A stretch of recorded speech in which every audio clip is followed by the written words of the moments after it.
Hello students, good morning to all of you.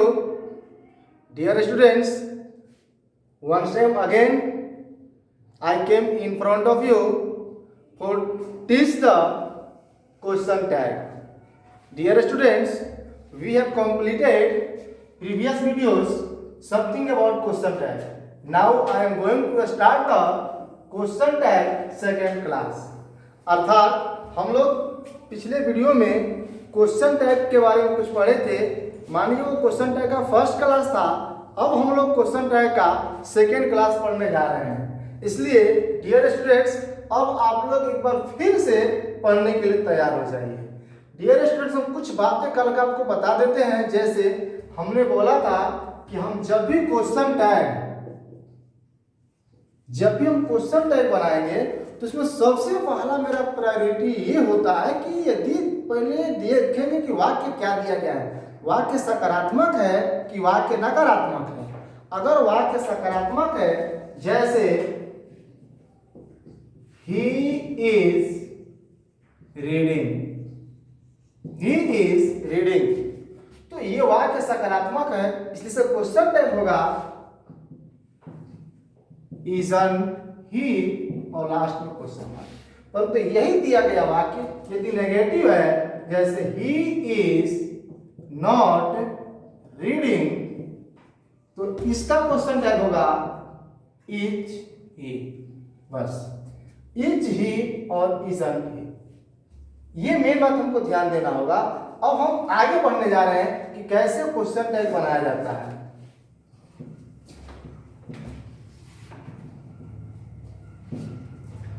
तो dear students, question tag का जो main structure होता है यही होता है। सबसे पहले हम लिखते हैं हेल्पिंग वर्ब, कोष्ठ में अफर्मेटिव या नेगेटिव। अर्थात क्वेश्चन टैग कभी इज भी हो सकता है, कभी इजंट भी हो सकता है, कभी आर भी हो सकता है, कभी आरंट भी हो सकता है, कभी कैन भी हो सकता है, कभी कैंट भी हो सकता है। यह सेंटेंस के वाक्य पर निर्भर करता है। After that we write subject. Subject means कर्ता। कर्ता दिए गए वाक्य के अनुसार ही अरेंज किया जाता है। जो वाक्य में कर्ता दिया गया है उसी कर्ता के अनुसार यहाँ पर कर्ता को लिखा जाता है। उसके बाद हम लिखते हैं लास्ट में क्वेश्चन, क्योंकि हमने स्टार्टिंग में बोला था कि चैप्टर क्वेश्चन टैग है और हर क्वेश्चन वाक्य के अंत में साइन ऑफ इंट्रोगेशन अर्थात प्रश्नवाचक चिन्ह को लिखा जाता है। अर्थात क्वेश्चन टैग का मेन स्ट्रक्चर यही है। अब क्वेश्चन कर सकते हैं कि सर ये जो नियम है सहायक क्रिया में कैसे नोट को शॉर्ट करके लिखा जाता है। तो इसका मेन ये इस्तेमाल हमको लिखना है हेल्पिंग वर्ब प्लस नॉट बराबर same helping verb plus N comma T. यही बस इसका स्ट्रक्चर है और कुछ भी करने की जरूरत नहीं है। जैसे आर प्लस नॉट बराबर आरन या इज प्लस नॉट बराबर इजंट या शुड प्लस नॉट बराबर शुडंट या कुछ भी हो, कुड प्लस नॉट बराबर कुडंट। डियर स्टूडेंट्स, सब कुछ सेम है। आर सेम है, आर सेम है, इज सेम है, इज सेम है, शुड सेम है, शुड सेम है, कुड सेम है, कुड सेम है। अर्थात हमें कोई ज्यादा डिफरेंस करने की जरूरत नहीं है। हाँ, कुछ ऐसे सहायक क्रिया होते हैं जो कुछ डिफरेंट नया हो जाते हैं। जैसे वो चार, मान लीजिए आप इसको एक्सेप्शन में ले सकते हैं।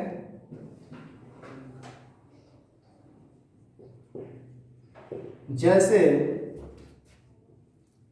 कैन प्लस नॉट बराबर ये कांट होता है, या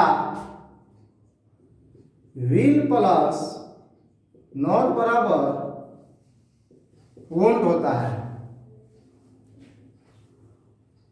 can plus not can't, will plus not won't होता है।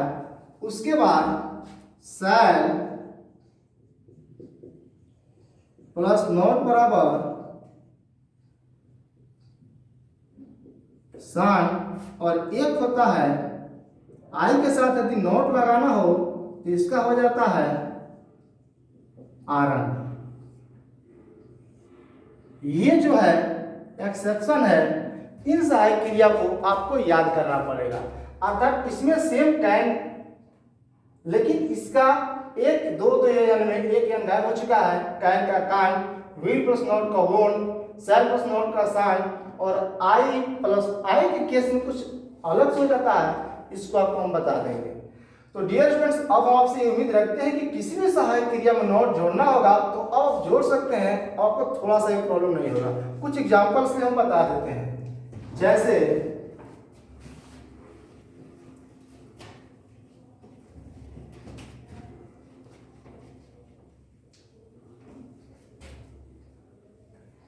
हम एग्जांपल लिखते हैं, ही इज माई फ्रेंड। यह आपका सेंटेंस हो गया, ही इज माई फ्रेंड। अगर इसका क्वेश्चन टाइप बनाना है तो यहां से और यहां से दो वर्ड हम बस करेंगे, अर्थात इसका क्वेश्चन टाइप हो जाएगा इजंट ही, क्वेश्चन टाइप। या अगर सेंटेंस दिया गया हो दे आर नॉट प्लेइंग, इसका हो जाएगा आरंट दे। अगर आई का केस आता है तो आई के क्या हो जाएगा, आई एम रीडिंग। तो इसका हो जाएगा आई एम है तो हम इसका लिखेंगे आरंट आई। लेकिन अगर यही अफर्मेटिव होता, नेगेटिव होता, आई एम नॉट रीडिंग, तो इसका हो जाएगा एम आई, एम आई। तो डियर स्टूडेंट्स, हम ये उम्मीद रखते हैं कि अब आप दिए गए सेंटेंस को क्वेश्चन टैग बनाना सीख चुके होंगे। लेकिन अगर आपके दिमाग में ये हो गया कि आप क्वेश्चन टैग खत्म, तो ये क्यों हमने क्वेश्चन टैग बनाने के रूल्स को बताया, लेकिन यहाँ पर जो समस्या होता है वो कर्ता को आइडेंटिफाई करना, क्योंकि दिया गया कर्ता कभी भी बदल सकता है। और यहाँ पर हम जब भी लिखते हैं तो कोई ना कोई पर्सनल प्रोनाउन या किसी न किसी प्रोनाउन को ही यहाँ पर लिखा जाता है। इसलिए अब हम लोग नेक्स्ट टॉपिक पढ़ेंगे, क्वेश्चन टैग बनाते समय उचित कर्ता का चयन कैसे करें।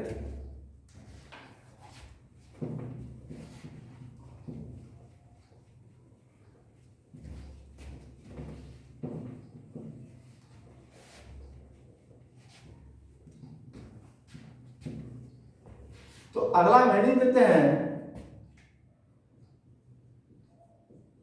Rule for making new subject. Dear students, नया कर्ता कैसे बनाया जाता है, अब उसके लिए नियम क्या है, अब हम आपको पढ़ाने जा रहे हैं। तो अब इसको स्टेप बाय स्टेप पढ़ने का प्रयास कीजिएगा। लिखते हैं हम rule number 1।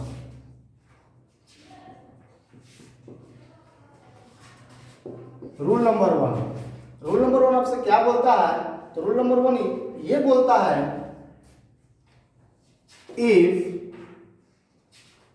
The subject of if the subject of given sentence is personal pronoun,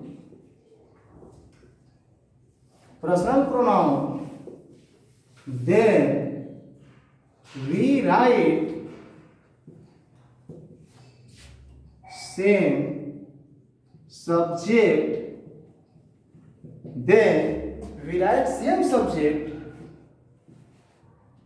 when we make the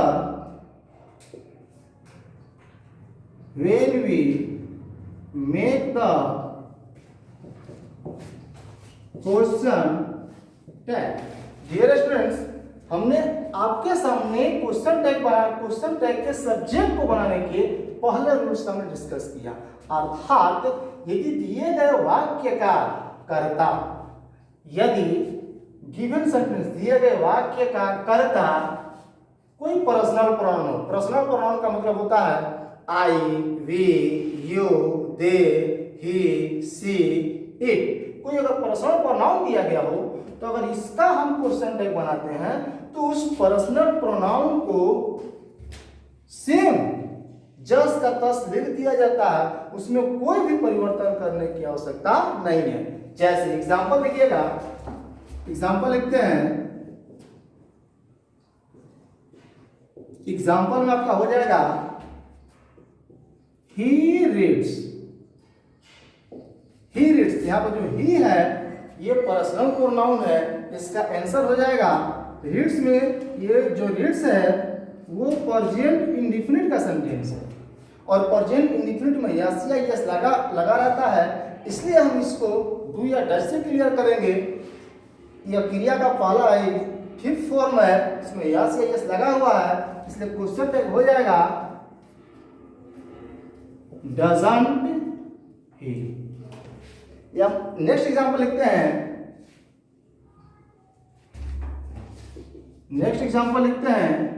आई सा यू। मैंने तुमको देखा। This is the matter of past indefinite tense. यहां पर क्रिया का दूसरा रूप छिपा हुआ है, इसलिए इसका हो जाएगा डिडंट आई। तो हम अब यहाँ में एक और एग्जांपल आपको बता देते हैं। नेक्स्ट एग्जांपल, ये प्रेजेंट इंडेफिनिट हो सकता है और ये जो क्रिया है ये पास्ट इंडेफिनिट हो सकता है, इसलिए हम डू और डिड का सहारा लिया। नेक्स्ट सेंटेंस अगर दिया गया हो, जैसे we shall not go there. Dear students, ये सेंटेंस दिया गया we shall not go there, हम लोग वहां नहीं जाएंगे। यहाँ पर सहायक क्रिया शैल है, पर्सनल प्रोनाउन वी है और दिया गया वाक्य नेगेटिव। ये 3 पॉइंट को हमें कैप्चर करना है। दिया गया वाक्य का सब्जेक्ट वी है, सहायक क्रिया शैल है और सेंटेंस नॉट है। इसलिए जब इसका क्वेश्चन टैग बनाएंगे तो शैल नॉट है तो सिर्फ हम शैल लिखेंगे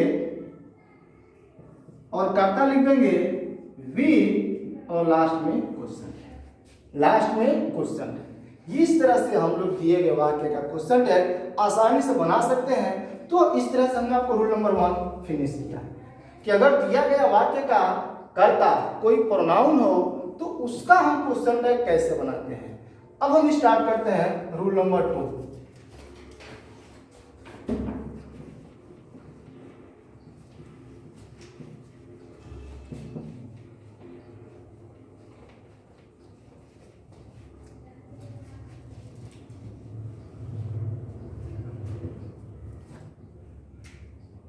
अगर रूल नंबर 2 का हम बात करें तो कुछ एग्जांपल पहले समझ लीजिए। कुछ अगर सेंटेंस दिया जाए, मोहन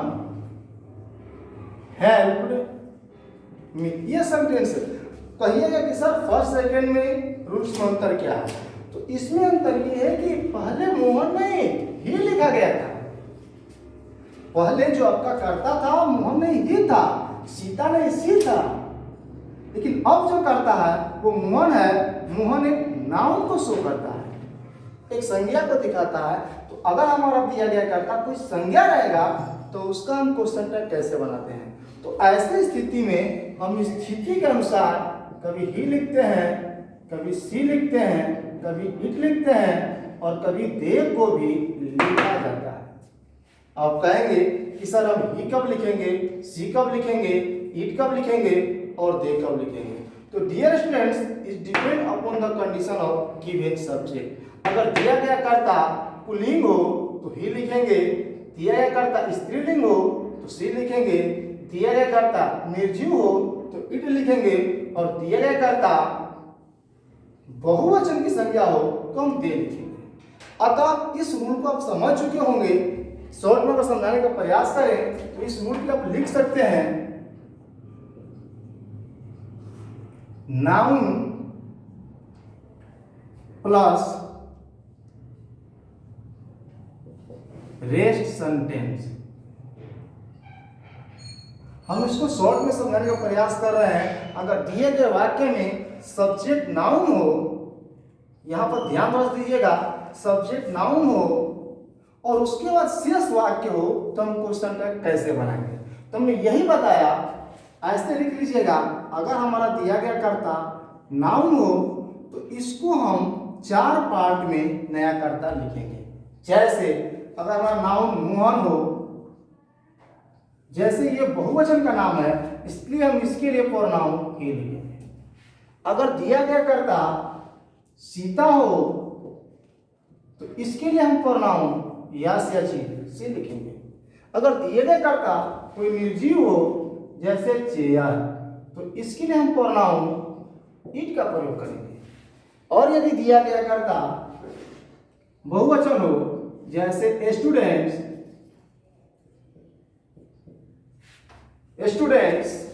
प्लेयर्स, चेयर्स बहुवचन हो तो इसके लिए कर्ता दे को लिखा जाता है।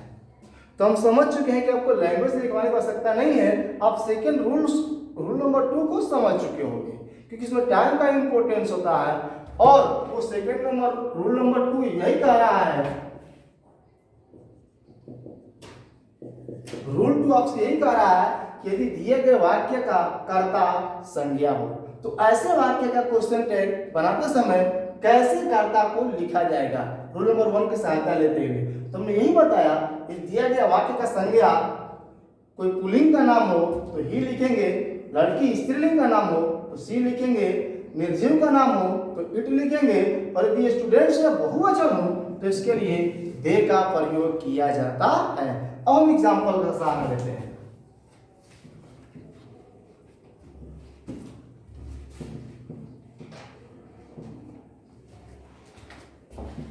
एग्जाम्पल देखा जाए तो आप खुद बनाने का प्रयास कीजिएगा। जैसे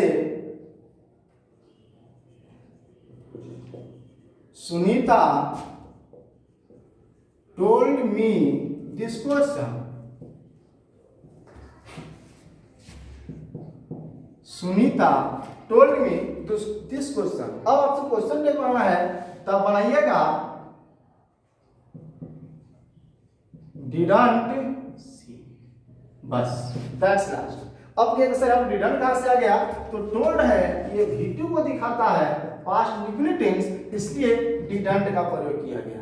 नेक्स्ट एग्जांपल देखते हैं।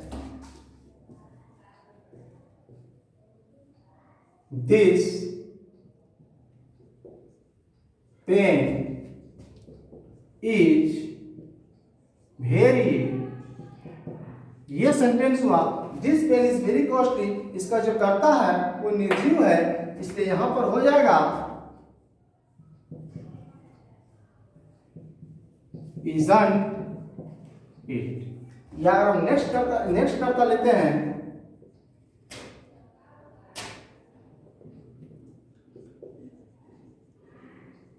स्टूडेंट्स वेयर नॉट,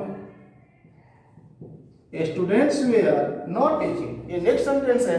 इसका क्वेश्चन टैग इसमें नॉट लगा हुआ है, सहायक क्रिया वेयर है तो इसका हम क्वेश्चन टैग लिख लेंगे वेयर दे, और कुछ लगाने की जरूरत नहीं है। अगर यही है मोहन या एक्टर कुछ भी हो तो हम ही की जगह पर सी की जगह पर ही लिखेंगे। तो हम ये उम्मीद रखते हैं कि आप रूल नंबर 2 को भी अच्छी तरह से समझ चुके होंगे। डियर स्टूडेंट्स, आज के वीडियोस में हम रूल नंबर 2 तक फिनिश करते हैं। रूल नंबर 1 बताया गया अगर पर्सनल प्रोनाउन हो, रूल नंबर 2 बताया गया अगर कोई नाउन दिया गया हो तो क्वेश्चन टैग कैसे बनाएंगे। हम आपसे उम्मीद रखते हैं कि आप इन बातों को ध्यान से पढ़िएगा, देखिएगा और जहाँ आपको प्रॉब्लम होगा, जिस तरह का भी समस्या होगा आप कमेंट कीजिएगा और इस वीडियो को ध्यान से देखिएगा और चैनल को सब्सक्राइब करने का प्रयास कीजिएगा जिसका नाम है expert education by AK Singh. Thanks to all of you. हाँ, और इसके साथ और हम कहेंगे कि आपको जो भी होमवर्क दिया जाता है उसको बनाने का प्रयास कीजिए। हम आपको आंसर जैसे भी हो जरूर बताने का प्रयास करेंगे। और घर पर पढ़ते रहिए, घर पर रहिए, सुरक्षित रहिए। Thanks to all of you. That's last.